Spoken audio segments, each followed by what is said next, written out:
Welcome in everyone to the inaugural episode of Terrible Red Sox Takes.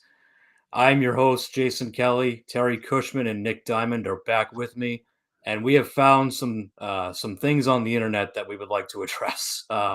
Just some really bad Red Sox takes out there. If you think that sometimes we have bad takes, these ones really take the cake. Anyway, let's get right into it because some of these are just such doozies. I don't even know how we're gonna parse through it. So this first take comes from a man named Chris, and his take is with Jerickson Profar out until July, August because of his suspension. The Red Sox should deal. You ready? Devers, Hauk, Ref Snyder, and Cash for Marcell Ozuna.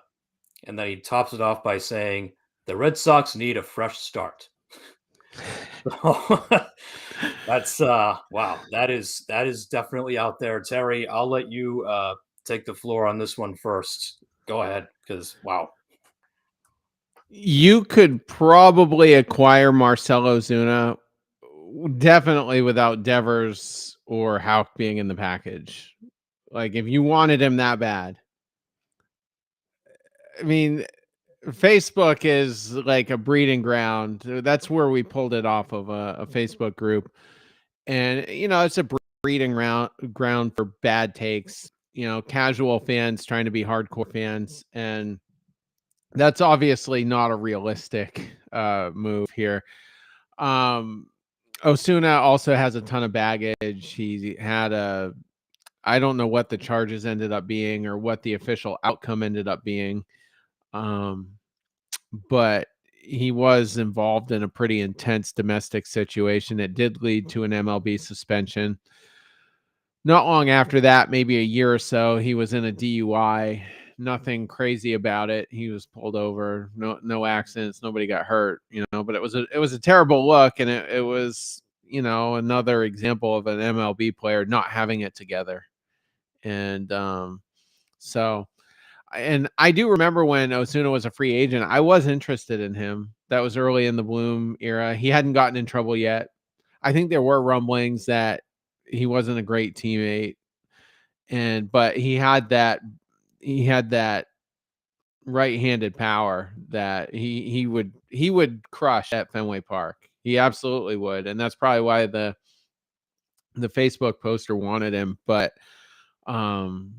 But Martinez was the DH at the time. Ozuna's a terrible fielder. It's just a crazy package, and I'm not. I know Devers has. He's got off to a rough start. The DH thing has rubbed a lot of people the wrong way. But, he showed up a little out of shape, but he's still a cornerstone guy. I can see him finally in the next probably 3 years having that big poppy signature October moment. Devers isn't a guy you want to give up on in a serious or non-serious situation. So that's where I'm at with that. Nick, what do you think? Well, this guy Chris said the Red Sox need a fresh start, and there's nothing fresh and new about Marcell Ozuna. I just think that's crazy that they need a fresh start. They're going to bring in somebody that has as much baggage as a Marcell Ozuna, who is as old as Marcell Ozuna. I think he's like 6 years older than Rafael Devers. So the whole package doesn't make any sense. Like Terry said, you can get Marcell Ozuna for like a couple mid AAA players at this point. And where is he going to fit into the Red Sox lineup? He's not going to play DH. I guess he would go to DH if Devers is gone. But, realistically, if the Red Sox were going to acquire Marcell Ozuna, he's not going to play anywhere. He's not going to play the outfield over all the great outfielders we have. Even what is he going to do? Platoon with Masataka Yoshida? I just think the whole trade is stupid. I think the comment was stupid. And it's so bad it might be just like rage bait at this point. Like he might have just made this up to piss people off because it's just so bad that it's like not even believable that somebody actually believes this is what it would have to take to get Marcell Ozuna, or the Red Sox would give up on Rafael Devers and still have to give up more.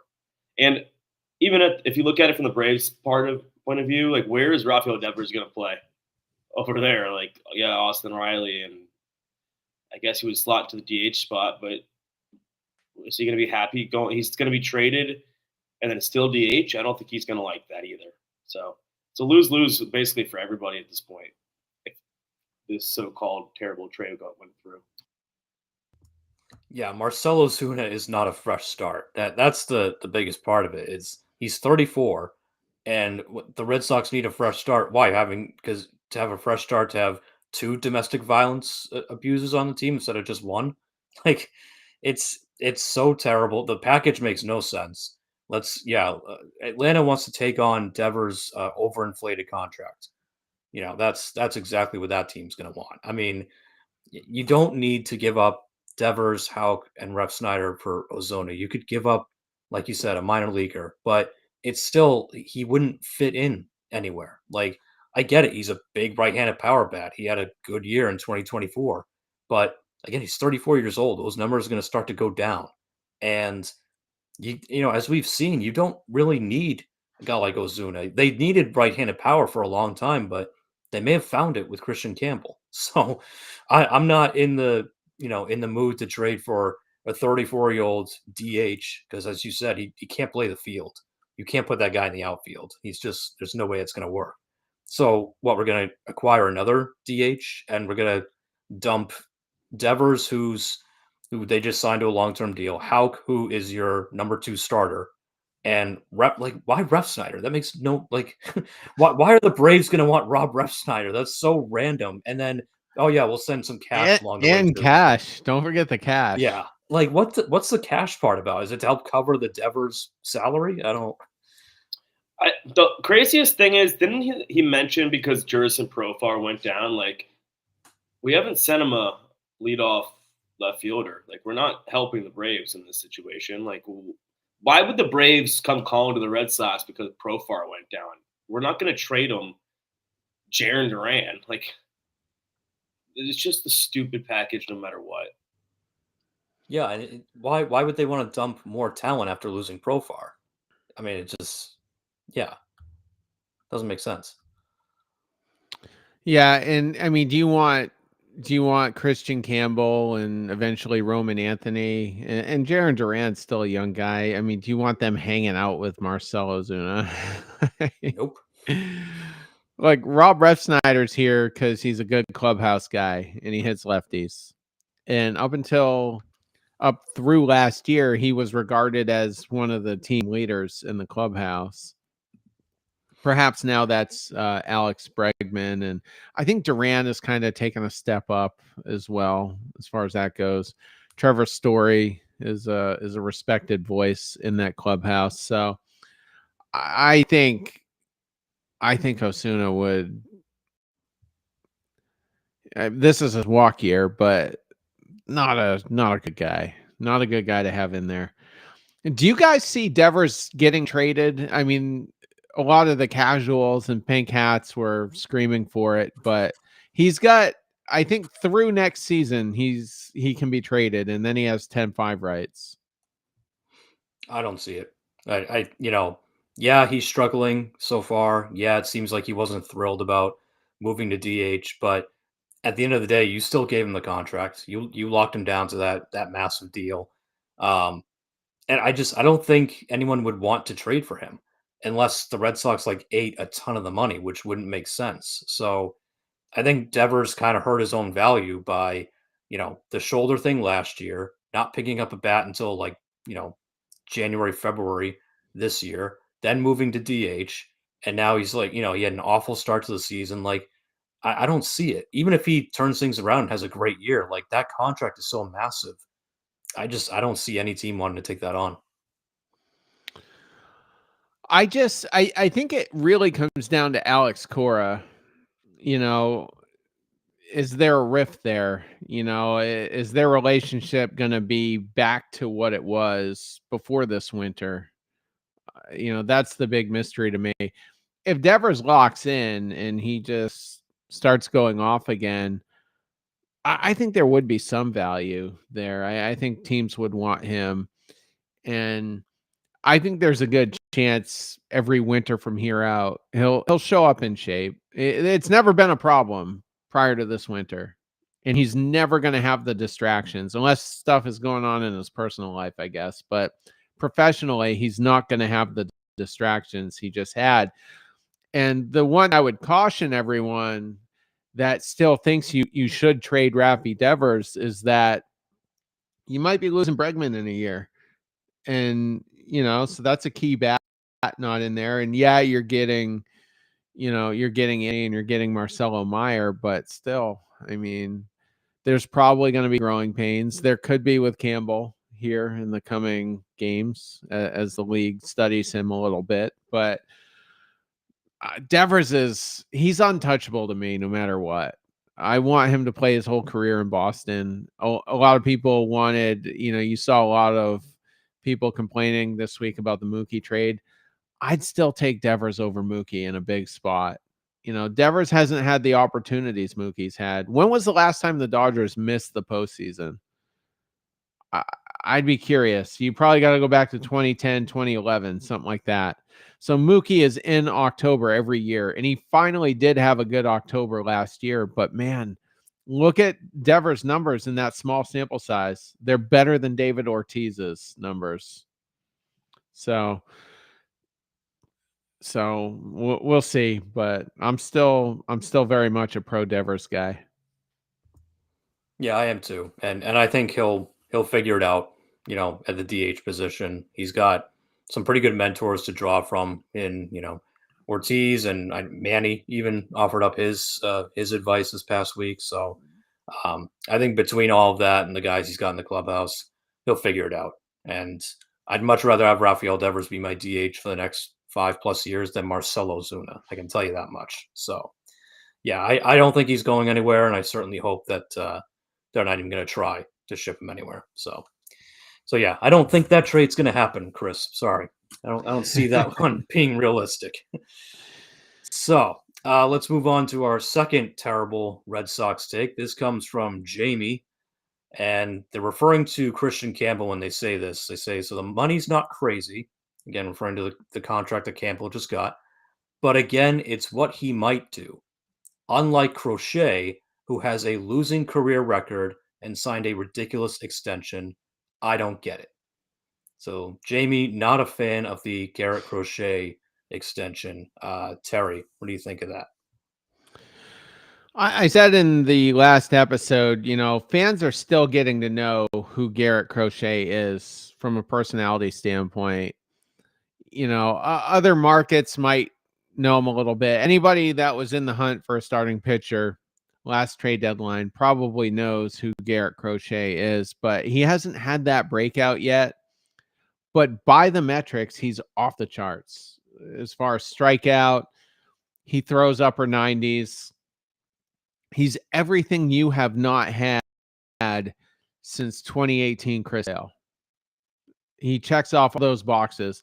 And the casual fans will come around, but it's not massive money. He could have easily told the Red Sox no. Probably competed for the Cy Young this year. Probably would have been in the top 5. Probably top 5 next year. Then he's getting Garrett Cole money 3 years from now. So that's why it was worth the risk.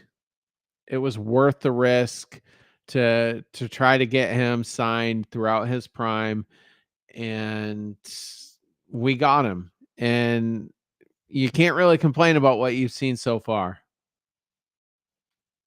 Nick, what do you think? It was 100% worth the risk. In 5-6 years, the money we gave him is going to be considered extremely cheap. Pitcher's going to get $40 million a year at that point in 6 years. So I think it was an incredible deal, and it's what we've been all begging for since they signed Bregman, since they traded for Crochet. Extend Crochet. That's what we said would make a great offseason. Take it from like a mid to slightly above mid to a great A+ offseason, and they did it. So calling them out for the Crochet extension is just stupid and dumb, the Campbell extension too. Like the money is like what he can do. I think he's already proved that he's going to be at least an everyday baseball player in the major leagues for many years. So I already think the $60 million was worth it for him. The Crochet, he's going to live up to the contract. There's no doubt in my mind at this point. As long as he stays healthy, he's going to perform, and he's going to be worth the money. Yeah, it's with Crochet, it's about what he will do and what he very much is capable of doing, which is potentially winning a Cy Young and helping lead your team to the World Series. That's why you traded for him and that's why you signed him. And you don't trade four top prospects, including two former first round picks, for a pitcher and then not sign him. Like that was the thing that had Red Sox fans so up in arms that like he hadn't been signed yet in spring training because they're sitting there going, we gave up Kyle Teal, we gave up Braden Montgomery, like we gave up these prospects that we've been following for years and thought might be well, except for Montgomery, they just drafted him. But Kyle Teal, we thought he was going to be the catcher of the future. We were having debates on this very show last year going, what do you do with Connor Wong when Kyle Teal is ready? And that's how good that kid is. Trade him away for Crochet. You don't not extend Garrett Crochet after doing that. So they absolutely had to do it. It makes sense that they do it. And the whole comment about he has a losing career record. Have you seen the team that he's been playing for his whole career up until now? He was with the White Sox. Of course he had a losing career. They blow. They've been in rebuild mode for God knows how long. They're going to be in rebuild mode for a lot longer after this. They were a terrible team. He was losing games 2-1 because they had nothing. So his career record doesn't mean anything. That's pointless and irrelevant given the team that he was on. It's who he is as a pitcher and his stuff. It's the K rate, it's the velocity, all of that. And look, the only thing I will say about the extension is it risky? Of course it is. Every contract extension is risky. The Christian Campbell one is risky. He might tear his ACL. You certainly hope he doesn't, but these things happen. Garrett Crochet has an injury history. Could he get injured again? Of course he could. Yeah. Could very, very easily happen. Or he might be really good for the next 5-6 years, might rack up a Cy Young or two, and might help you win a World Series. That's what you're banking on. I mean, look, no one thought that, the Chris Sale extension, at least on this show, I don't think anyone thought it was a great idea. I think, it was sort of like, okay, you got to sign him because he's your ace and he just helped you win the World Series. But that guy with that arm slot, not going to hold up. And sure enough, it didn't. That contract extension was kind of a disaster in a lot of ways.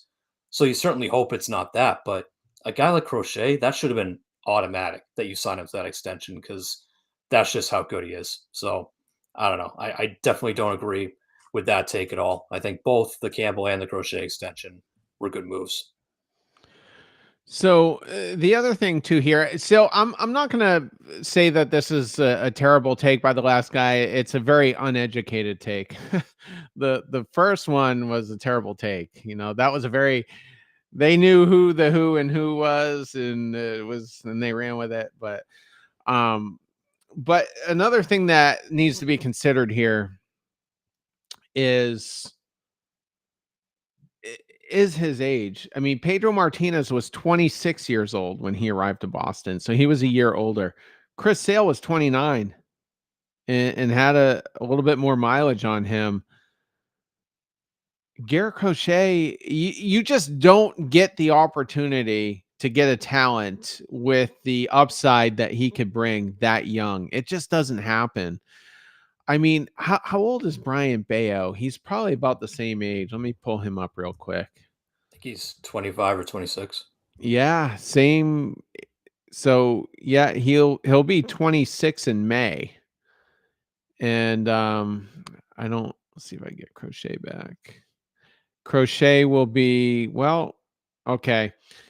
So Bayo is a month older than Crochet, literally a month older.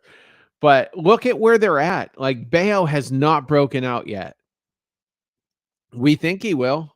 And when he does, guess what? He's not an ace. That's not where his ceiling is. He's probably a number 3, maybe a number 2 if he really locks in, but Crochet has ace level stuff, and you just don't have the opportunity to get a guy that young. And as much as we complain about the last few years, after we traded for him, we still had the number 1 farm system.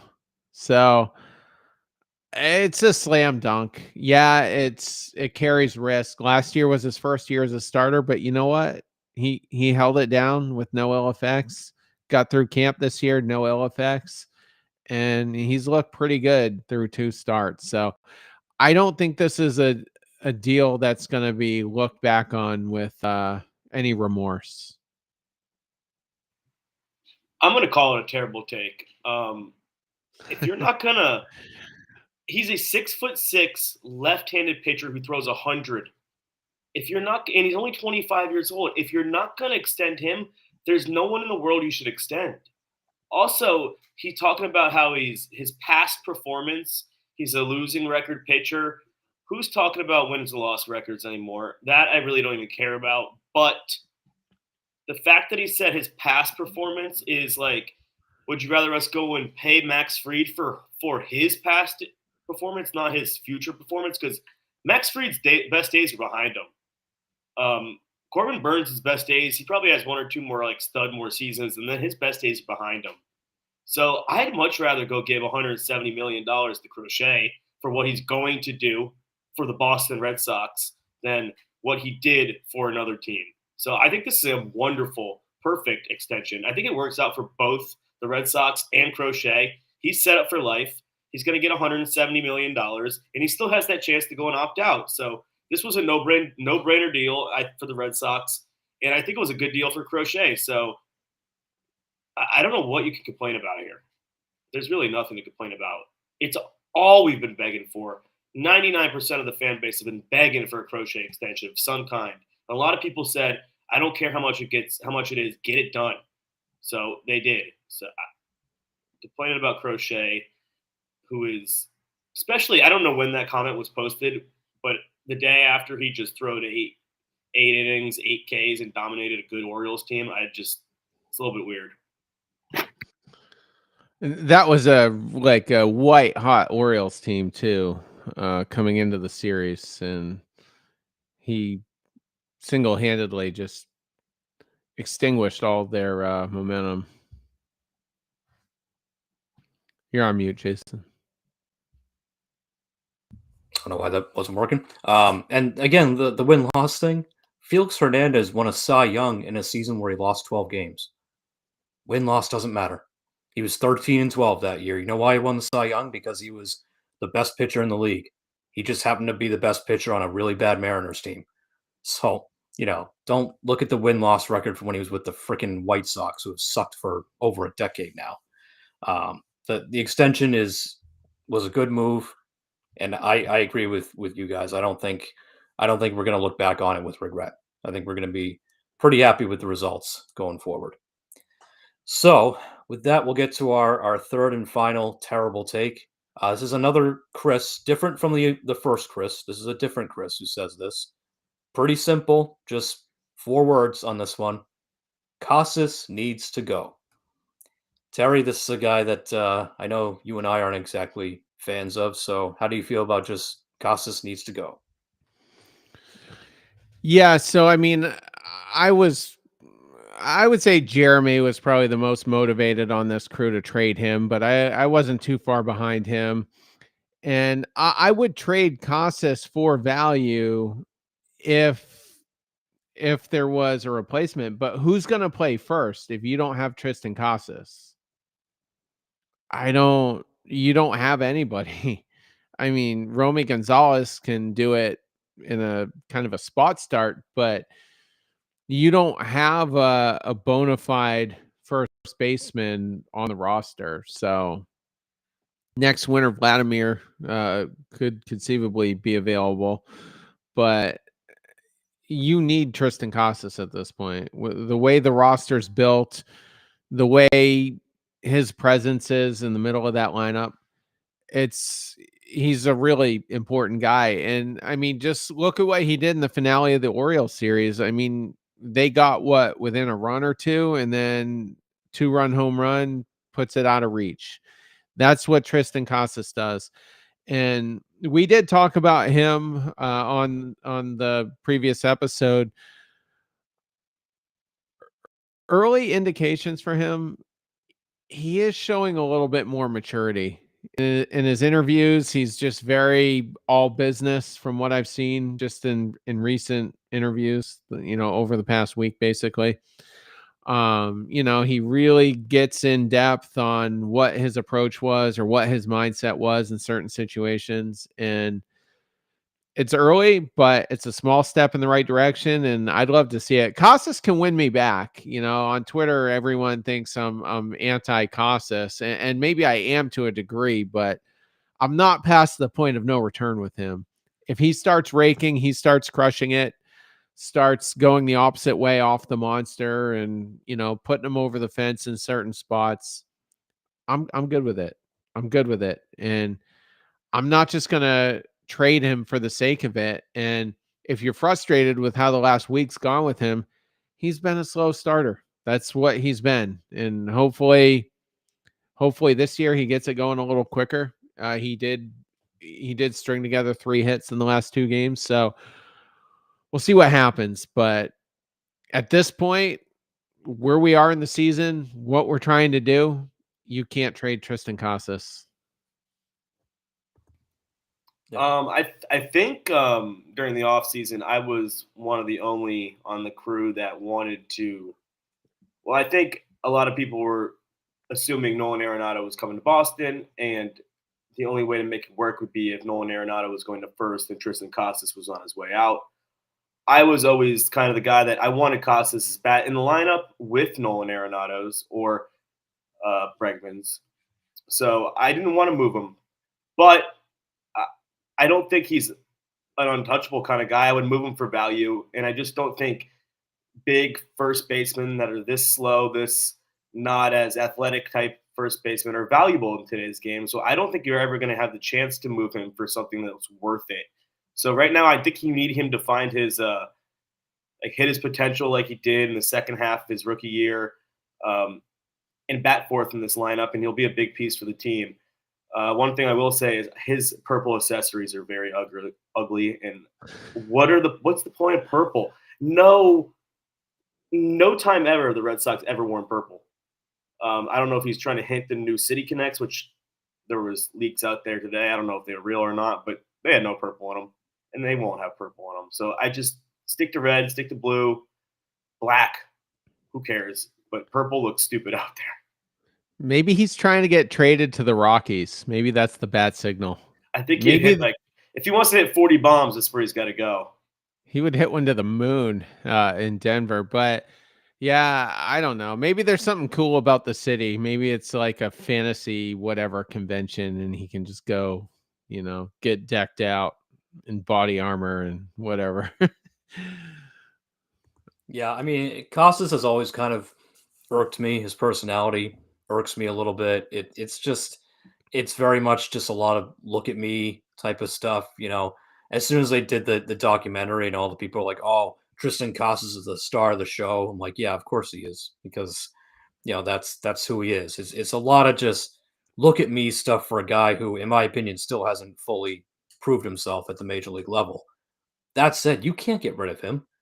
Like you said, Terry, who's going to play first base? Romy every single day? It's not even his natural position. They kind of just forced him there because, for whatever reason, they didn't feel the need to go out and get first base insurance this offseason, which I still think is a huge mistake because Casas has shown that I won't call him injury prone, but he's been hurt a couple of times now in his very short tenure. The weird rib thing last year, which he took forever to get back from. I think his last minor league season, he missed a bunch of time with an injury too. So that's the only reason you can't get rid of him, because you have no one to play that position. You don't have a top prospect first baseman waiting in the wings. There's not the Roman Anthony first baseman down there. I think is it Nathan Hickey? Is that their next first baseman that's, next in the pipeline? I mean, that's not good enough. Yeah, he's technically a catcher, but yeah. Yeah. And yeah, because they traded away Nico Cavadas, who was the guy, but he's with the Angels now. So they don't have anyone. So no, like I don't think Casas is the one that I want going. Especially if he does figure it out and he does reach his potential, then that's a good number 4 hitter. So I don't see why we're getting rid of our first baseman when we have no one to replace him with whatsoever. Look, he can be annoying at times, and like Terry said, at the start of the year, so far he hasn't been as annoying. He's actually, just kind of kept his mouth shut, kept his head down, and is just playing. And if that continues, then great. I agree with Terry. He can win me back over. Absolutely. If that 1, 2, 3, 4 combo of Duran, Devers, Bregman, Casas really gets going, I mean, that's a really nasty first half of your lineup. So, um, I don't think Casas needs to go. I don't know what you could potentially even get back for him. They tried to trade him in the offseason. They tried to get one of Seattle's pitchers, and they couldn't get the deal done. And I think there was this belief that, and look, I fell for it at a time too, where people said, "Oh, you can get Tristan Casas, you can trade him for like Logan Gilbert." That obviously didn't happen, and then the reports came back that, well, Seattle might be willing to part with Brian Wu for Tristan Casas, and even that didn't happen. That fell through. So if you're not getting even like a Brian Wu for him, then don't trade him just for the sake of trading him. You need someone at first base. And if Casas, is going to do what he did that final game in Baltimore, where he's hitting, power to the opposite field, then he could end up having a really good season if he stays healthy. So, yeah, I see no reason why Casas has to go. I'm trying to find like a realistic scenario. I mean, if the dude goes off, I still think you're only getting prospects for him. I don't think there's a move where it'd be a lateral trade, because if you're trading him in the season, nobody's giving you a number 3 pitcher or better, because they need pitching. So they're not trying to weaken one critical part of their roster just to bolster another one.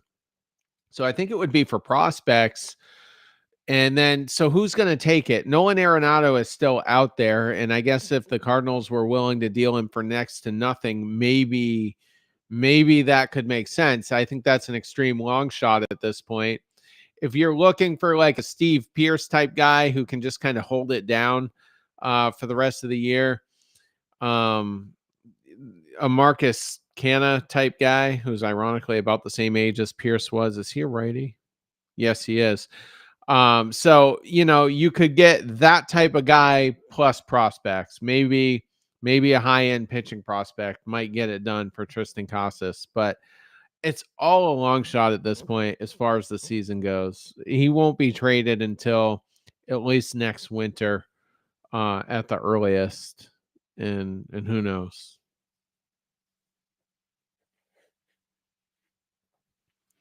So the only way I see Tristan Casas getting traded is at the deadline, and there's an elite closer out there on a bad team with years of control, and they kind of swap them like that. And then they go, I think the only option at first base at that point would be Vaughn Grissom,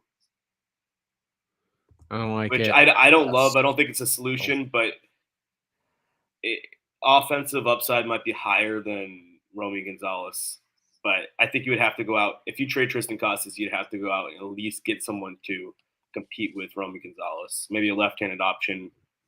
I don't know. But someone would have to fill in there. I just don't think it happens. I do think the Red Sox need to acquire a back-end closer, and I don't think they want to trade any more of their prospects. So that might be a solution if they wanted to get creative, but I just don't think it happens. That's a good angle. I wasn't really thinking bullpen, but I think we're happy with what we have, at least for now. But you could use a bona fide ninth inning guy. I don't think Chapman's going to be the guy by July, and maybe Slayton becomes the guy. I think that's the dream scenario, because you don't give up anything. You already have him. But yeah, do you guys think Casas will be here 3 years from now? I'd say less likely. I'm not sure. I'm really not. because I mean, they haven't been able to extend him yet. They've tried, but the talks Not haven't really gone very far. not this year though. They haven't tried. No, that's Last year true. they did. Yeah. Last year they did.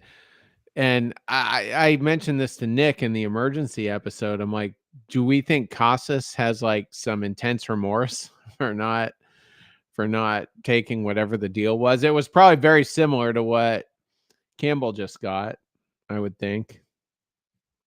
Yeah, and you got to wonder if Costas is like trying to bet on himself. He wants to maximize the money he can make by not signing one of those early pre-arb deals, and wants to try to have that 40-120 season before signing a contract because he wants to make more money, which is bold, but I don't know. It's super risky on his part. I think Costas is the type of profile that should take these pre-arb deals. A bigger guy, not as athletic as Campbell, um, a power first guy, and I just think his profile typically ages quicker and not as well as like a Campbell maybe, but also his position, he's not a good defender. He doesn't. He's like a two tool guy. He's got a pretty good hit tool, above average power, obviously, and then that's about all he does well. And people don't pay a lot of money for two tool first baseman out in the open market. So I think he's the type of guy that should have taken the pre-arb deal. Now that I'm like thinking about it, I mean, I do think eventually he's going to regret it because he's going to hit free agency and he's not going to get that $100 million contract that he thought he might get. He might be stuck with like a 1 or 2 year deal. Um, you know, we'll see what happens. But Tristan Casas might be a kind of guy once he gets into his 30s that can't touch a lefty. His bat speed isn't the same. He can't touch a big, high, overpowering left-handed pitcher. So I just don't think. I do think he's going to regret not taking one of those pre-arb deals. Yeah, and there's probably a lot of teams that by the time he does hit free agency will look at him and say, "You're a future DH." Like, I mean, even right now at the age of 24, 25, whatever, like Nick said, he's not very athletic. He doesn't play a good first base. He runs like he's got lead in his ass. It really is just, yeah, he can hit. He should have good plate discipline. Doesn't have it so far this year, but supposedly that's one of his when he's at his best, he can take a lot of walks and he's got above average power. But that's it. So for him to be turning down these pre-arb deals, like, dude, you're not going to make what guys like Campbell and Anthony and Meyer are going to make when their time comes because those guys are better athletes. And Campbell can play different positions. Anthony is an outfielder, so he'll make outfielder money. Meyer is a really good, smooth defensive shortstop. Casas is just kind of a lumbering oaf. And and I say that in the nicest, I mean it the nicest way possible, but he's just a really big dude who has a lot of power. And I wouldn't be surprised if a lot of teams just look at him and say, "Yeah, we'd rather you DH. We don't want you playing first base," especially as he gets older. And as a DH, he'll make less money. So it is a big risk on his part. I know they don't play the same position, but I can see him turning into like Jock Peterson, a guy that has to take 1 or 2 year deals on and off again. He'll play a while, he'll perform well, but I just don't think anyone's going to commit to him for 6, 7 years like he might have thought. One of my biggest complaints when you talk about the lack of athleticism is he doesn't leg out doubles.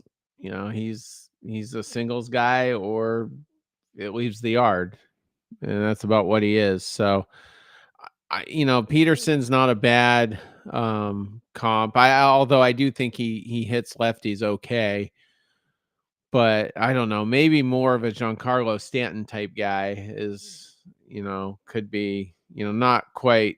I think Stanton, at least for now, has demonstrated a higher ceiling for home runs, at least prior to this season. But I don't know. Hopefully he just mashes. Hopefully he does be the 40-120 guy that he's claiming he will be, and will file this in the good problem to have category and find a way to keep him. Yeah, absolutely. That's the hope, right? And instead of just getting rid of him for no reason, let's hope that he, really does become, a big power spot out of that cleanup spot. So That's what they need right now. So with that, we will wrap up this episode of Terrible Red Sox Takes. We'll be back next week with probably more bad takes, or maybe some clown takes or something like that. You know, we'll see. I'm sure that someone's going to say something that's going to get our antennas up. So we'll definitely bring it here and blast them out as we usually do. So everyone have a